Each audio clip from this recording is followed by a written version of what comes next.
नमस्कार शेतकरी बंधूंनो, मी सागर राठोड पुन्हा एका नवीन व्हिडिओमध्ये आपल्या सगळ्यांचे सहर्ष स्वागत करतो। तर शेतकरी बंधूंनो, मागील व्हिडिओमध्ये आपण हरभऱ्यावर पहिली फवारणी कोणती घ्यावी याची संपूर्ण माहिती बघितलेली। मित्रांनो, अजून तो व्हिडिओ तुम्ही बघितला नसेल तर फार्मिंग लाईफ सागर राठोड या यूट्यूब चॅनलमध्ये जाऊन व्हिडिओ आपण बघू शकतो किंवा मी त्या व्हिडिओची लिंक या डिस्क्रिप्शन बॉक्समध्ये टाकून देईल, तिथं तुम्ही तो व्हिडिओ बघू शकता मित्रांनो। तर मित्रांनो, काही शेतकऱ्यांचा हरभरा लावून जवळपास 30 दिवस होत आलेला आहे, काही शेतकऱ्यांच्या हरभऱ्याला लावून 40 दिवस होत आलेला आहे। मित्रांनो, आपण पहिल्या फवारणीमध्ये आपल्याला हरभऱ्यांची फुटव्यांची संख्या खूप महत्त्वाची होती, परंतु आता दुसऱ्या फवारणीमध्ये आपल्याला मित्रांनो हरभऱ्यांची फुलांची संख्या सोबत फुटव्यांची संख्या सुद्धा मेंटेन करणं खूप इम्पॉर्टंट आहे मित्रांनो।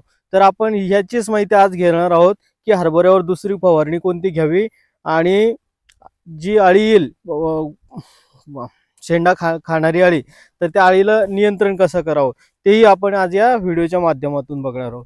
मित्रांनो, व्हिडिओ खूप महत्त्वाचा आहे, व्हिडिओ शेवटपर्यंत बघा, पूर्ण बघा आणि चॅनलला अजून जर सबस्क्राईब केलं नसेल तर चॅनलला सबस्क्राईब करा मित्रांनो। कमेंट करायला विसरू नका, कमेंट पण करा, आपल्या प्रतिक्रिया मला कळवा मित्रांनो। तर आता आपण बघूया हरभऱ्यावर दुसरी फवारणी कोणती घेतली पाहिजे। तर मित्रांनो, हरभऱ्यावर दुसरी फवारणी घेताना आपल्याला फुलांची संख्या खूप महत्त्वाची, म्हणून आपल्याला घ्यायचं आहे PI या कंपनीचं बायोव्हिटा किंवा कोरोमंडल इंटरनॅशनल या कंपनीचं फॅन्टॅक प्लस किंवा KB बायोऑर्गॅनिक या कंपनीचं नोवाझाईम, हे पण आपण घेऊ शकतो मित्रांनो।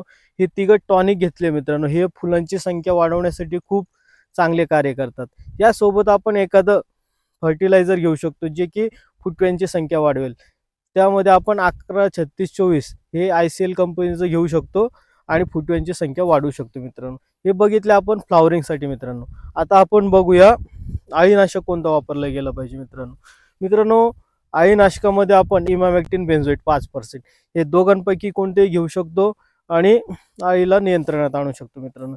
यावेळेस बघा, मागील 8 दिवसापासून ढगाळ वातावरण चालू आहे आणि आता हा माझ्या मागे तुम्ही हरभरा जो लावलेला आहे या ठिकाणी मी निरीक्षण केलं तर मला पानावर अळी आढळली मित्रांनो, म्हणून आपल्याला ह्यावेळेस अळीनाशक इमामॅक्टिन घेणं गरजेचं आहे मित्रांनो। आपण अळी तर कंट्रोल केलीच, त्यासोबत फ्लावरिंगची संख्या पण वाढवून घेतली, फुटव्यांची संख्या पण वाढवून घेतली, पण अशा वेळेस बुरशीचा सुद्धा आपल्याला प्रॉब्लेम येतो मित्रांनो, म्हणजे मर रोग होते हरभऱ्यामध्ये खूप मोठ्या प्रमाणात।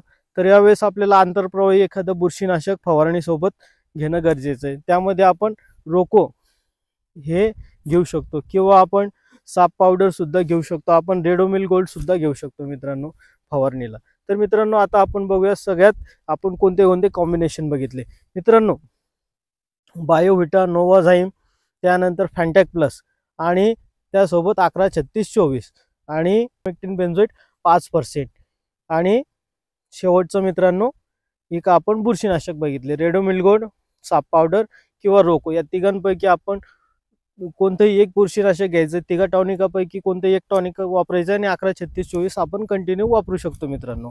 तर ही बघितली आपण हरभऱ्यावर दुसरी फवारणी मित्रांनो।